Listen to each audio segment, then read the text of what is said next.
What's up, guys? This is Chris with Banana Man Goes. A lot of my videos, I do like the main things to do in the area, but while in Nashville, a top thing to do is always Andrew Jackson's Hermitage. He is one of 3 presidents to come from Tennessee.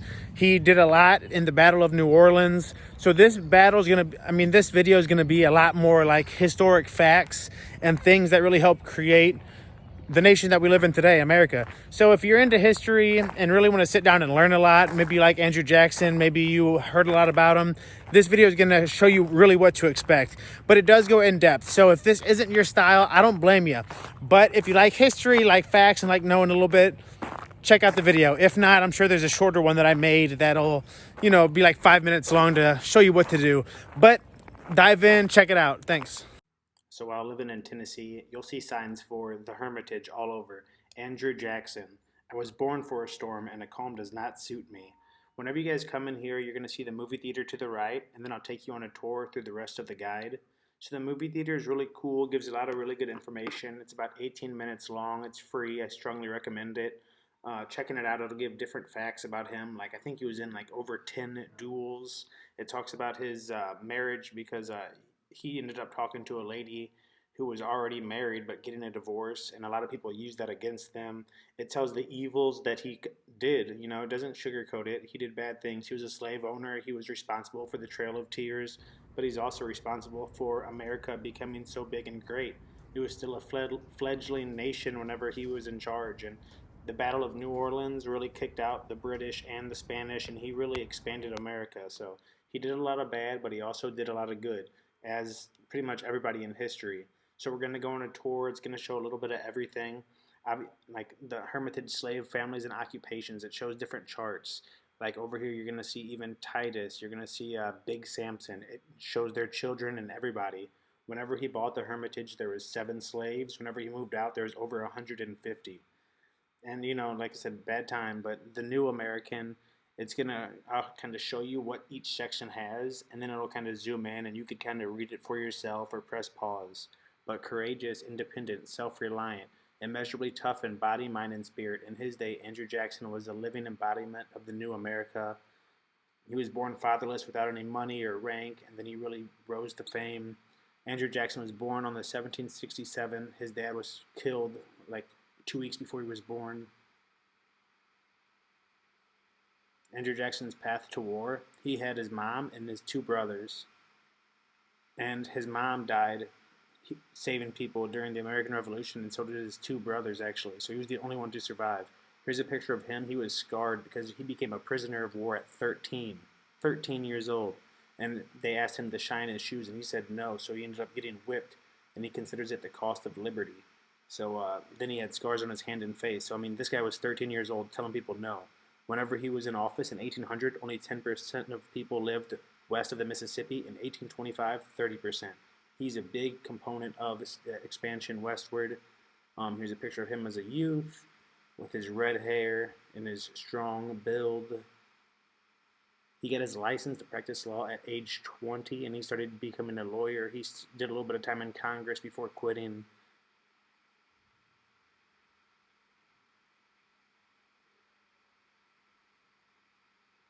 It's going to give a nice little timeline of his life, pretty much. Andrew's father's died. He's born. Revolutionary War spreads to the Carolinas. He was born between North and South Carolina. Brother Hugh dies at the Battle of Stono Ferry. Jackson and brother Robert are captured. Jackson and Robert, they're prisoners of war. Both contract smallpox. Robert dies. His mother dies during cholera epidemic because she was like helping. She was a nurse. Jackson, he's an orphan. He goes with his uncles. And yeah, just a list. You could always press pause, check it out. And this is really him rising to fame before the prelude to war, because that was his upbringing, and now he's a full-grown man, and now America's in turmoil. Yes, they did the Declaration of Independence. Yes, they were their own country, but Great Britain and Spain and the Native Americans, everybody was here battling America. Down south, there was the Spanish. Up north in Canada, there was the British. There's James Madison beating up one of the kings at the time. Because Great Britain was also funding a lot of Native Americans to mess with the settlers.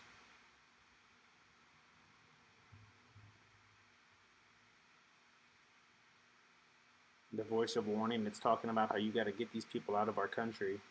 like not the Native Americans, but it talks about the war hawks, the people who really wanted war with Great Britain. It talks about South being how they're pro-war because same thing with the people from the South and the people from the West, because Great Britain was paying a lot of Native Americans to really battle the people in the Western, so they were like playing a huge part. So like I said, in 1776 we had the Declaration of Independence, but it didn't mean that Great Britain and Spain left. They were still like hoping that we'd mess up and they could take back over, you know. It shows Tecumseh, one of the Indians who worked for the British, and they do a lot of uprisings and start a lot of trouble. It showed how the Northeast was actually, a lot of them were still thinking about going back to Great Britain, but then they were doing impressment where the British were like taking American sailors and forcing them into their military. So you know what, something had to be done. Great Britain acknowledged we were our own country, but they didn't stop messing with us. But Andrew Jackson had a plan, and through the Battle of New Orleans and kicking those people out, his plan became in effect. A lot of people didn't think that the new America could go to war with Great Britain, but hey, Andrew Jackson, he was born right then as like a free person. You know, he was born right at that period in time where he was just like the first generation of fresh new Americans, and he did not want to give that up. So you're going to see different people. You know, you saw people walking throughout this building. You know, they'll just like walk past it, and because this goes to like his mansion where you get to see where he lived. But then you'll see other people who really take the time to read over everything, and they have the different segments about his life, about the different slaves who lived on the plantation. Because a lot of them actually went on to do like very historic things, you know. And you know, like I said, it's a true testament to the time. It doesn't sugarcoat anything. He was known as Old Hickory. We are the freeborn sons of America, the citizens of the only republic now existing in the world, and the only people on earth who possess rights, liberties, and property which they dare call their own. Andrew Jackson, Old Hickory, he was considered a man of the people. Like I said, the dude like survived a bullet to the chest, several assassinations. This guy was no joke, to be honest. Um, just a really strong guy who, like I said, he came from nothing, and he, by his 20s, he became a heavy hitter. These brave men, at the call of their country, voluntarily rallied. They followed me to the field. I shall carefully march with them home, because they were relieved of the war, and they pretty much told Andrew Jackson that, hey, come back home, and the soldiers can get home however they could get home. And he said, no, I'm gonna stick it out with them. And you know, he was a man of the people because he was one of the people. It talks about the War of 1812. It shows the different points of attack, the different battles that were happening. Like I said, you learned a lot. While I'm in Nashville, Tennessee, and why New Orleans? New Orleans was one of the major components to everything. Everything that had to do with the New America, New Orleans was a huge port for that. Everything was going up that Mississippi River. It was super important. And that's why everybody would, it was considered the jewel of the American West. And if you had control of New Orleans, you had control of the supply chain to pretty much everywhere along that. Which, if we're going to go west, we need that Mississippi River, so we need New Orleans. It's a staple. So if you're visiting New Orleans, like I definitely want to check out some of their battles and whatnot. It was just a big city that was growing, creating an American empire. See that's what he built, that North America to the Northeast. He like doubled or tripled the size because, like I said, then he kicked out Spain too, and the Spaniard, you know, whenever Spain sold us all of that, it shows Jackson's plan of attack throughout the Battle of New Orleans. It shows Britain's plan of attack throughout the Battle of New Orleans. There's a really interesting video that it will show. I was born for a storm, and a calm does not suit me. There's 3 different presidents that have came from Tennessee, and just so many famous people from Tennessee. Just a great spot. And I plan on visiting and doing pretty much everything Tennessee has to offer. I'm actually going to be living back in St. Louis now, which, hey, it is what it is. But I'll be exploring the entire Midwest. So, like Chicago, Illinois, Lake of the Ozarks, Branson, you know, different spots within like 4 hours of St. Louis. This is the whole Battle of New Orleans on that sword. You know, they're all into like battles and trophies and different things. But yeah, whenever it shows the Battle of New Orleans, like I said, this is what really put America on the map, because Great Britain was still messing with America, and so was Spain. But whenever we really kicked their ass, you know, through Jackson's army, which was made through riflemen, free blacks, Jean Lot, and the Choctaw warriors, Choctaw Indians. Because look, Andrew Jackson for sure started like the Trail of Tears and kicked a lot of Native Americans out. Did a lot of terrible things. But he also adopted 2 Native American kids and raised them as his own. I mean, like I said, this was a different time. You know, I mean, not excusing anything, but like I said, they didn't look at this. I mean, maybe they did look at it as racist, but I don't. I don't even know. Yeah, when Jackson was down there, he should not have won the Battle of New Orleans, but his plan of attack and how he built this big trench in a really nice area, because, like I said, they knew New Orleans a little bit better, so they built this huge trench. So whenever Britain came at them, they could only the trench really blocked them, so they couldn't go anywhere. Then they attacked them from the sea.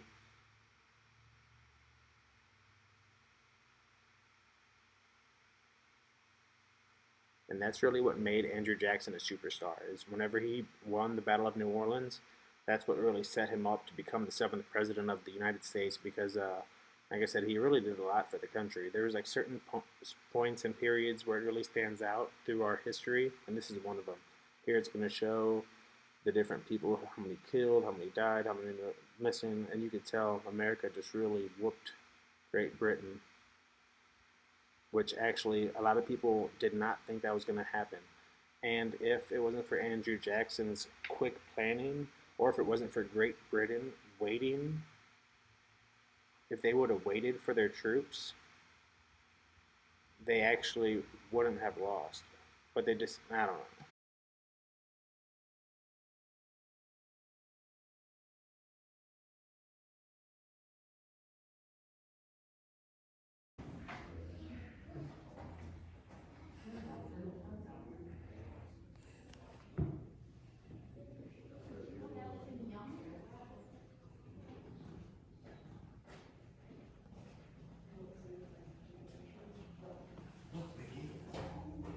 Far from the Northern Theater, a massive British fleet, some 60 ships, sailed into the Gulf of Mexico and prepares to land an invading force on the shores of Lake Borgne, roughly 20 miles east of New Orleans.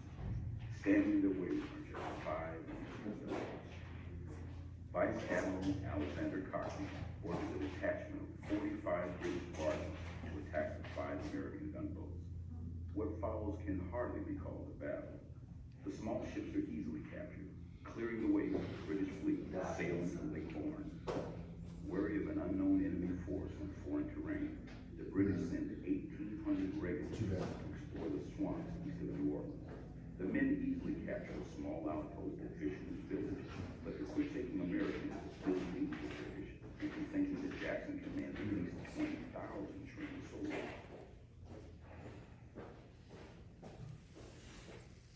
British forces under Lieutenant General John Keane marched south along the Bayou Mazan, slogging through mud and swamp until they come to the plantation home, Jacques Villeray, leader of the Louisiana militia.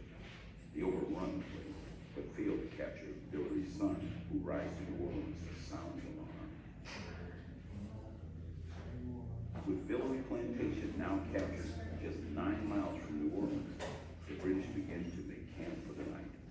Jackson isn't about to give them the luxury. He orders his regulars and a detachment of cavalry and militia to march down the river for a surprise assault. The USS Carolina creeps slowly down the river and opens fire on the unsuspecting British camp.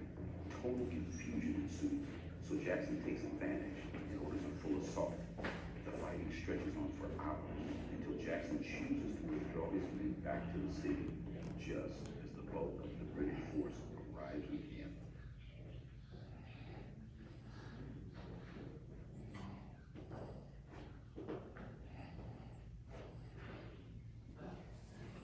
The night raid had stunned the British, forcing them to stop their advance for several days while they gathered their full strength. Although Jackson would have been unable to defend New Orleans had they pressed the attack, the prolonged delay gives him more time to build his massive earthworks and reinforce it with artillery. Arriving on the front line, British General Edward Pakenham begins to assess his army's field position.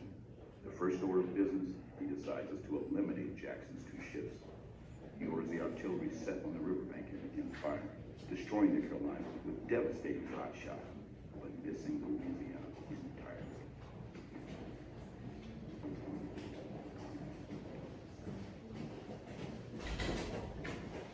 New Year's morning, just after 10 o'clock, Pakenham orders a devastating barrage of artillery and concrete rockets against Jackson's earthworks in order to soften the defenses before sending in a frontal assault. But Jackson's own guns sounded response, and for 2 hours the two sides traded shells in an earth-shaking display.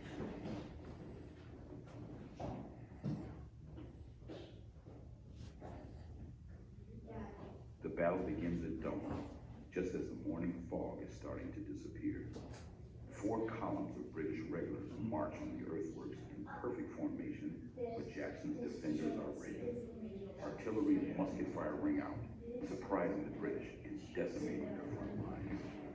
The British press on against volley after deadly volley, but they soon recognize a critical mistake. They have forgotten to carry the ladders needed to scale Jackson's earthworks. The fierce musket and cannon fire soon become too much for the regulars, who crumble into a disorganized, frightened mess.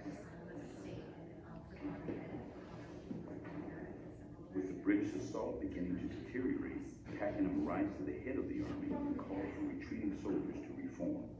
The men briefly advance back against Jackson's line, but Pakenham's bravery proves to be fatal. Within minutes, he is blown from his horse and mortally wounded by musket fire.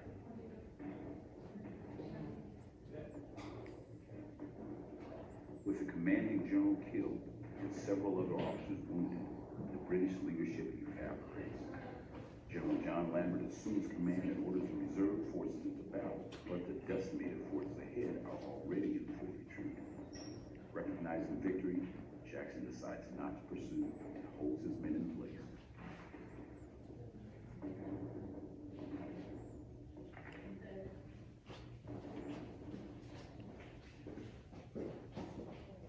After just 2 hours of fighting, the battle is over. Of his own forces, Jackson counted less than 60 killed or wounded. The British losses, however, are staggering. After a brief truce, General Lambert finally concedes and withdraws back to the British fleet at Lake Borgne.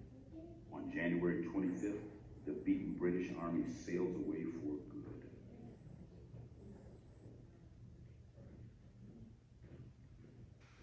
So yeah, guys, that was a little bit about the Battle of New Orleans, which really made Andrew Jackson a rock star. He went on, they celebrated in New Orleans. This is him and his wife, and they actually had a drawing, which is the only drawing of them two together. And then, yeah, everybody came down to New Orleans to party about it, and it was a big moment in American history.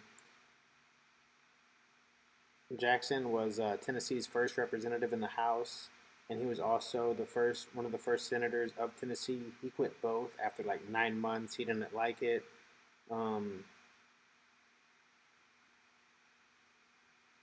A lot of people didn't like what Andrew Jackson did down in Florida. I mean, he was ruthless, as it says. He destroyed Indian villages, crops, ordered the execution of 2 British subjects without trial.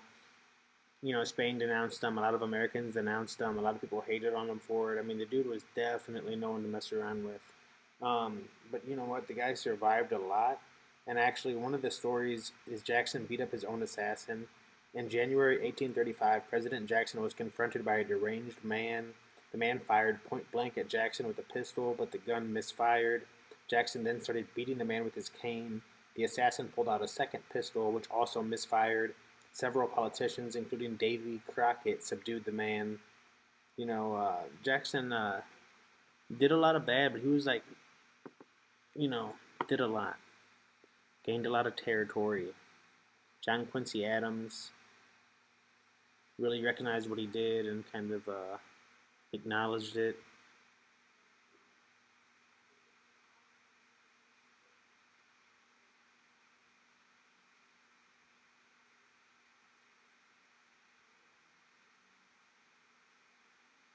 He really believed in America and wanted it to be a powerhouse and really formed it into one. Here's a bust of him. Hey guys, thanks for watching the video. A little bit of everything. You know, a little bit of history. I learned a lot about Andrew Jackson. You know, I saw all the signs for the Hermitage. I was just looking at things to do in Tennessee, and I saw this a bunch. So I was like, you know what, let's check it out. And I learned a lot.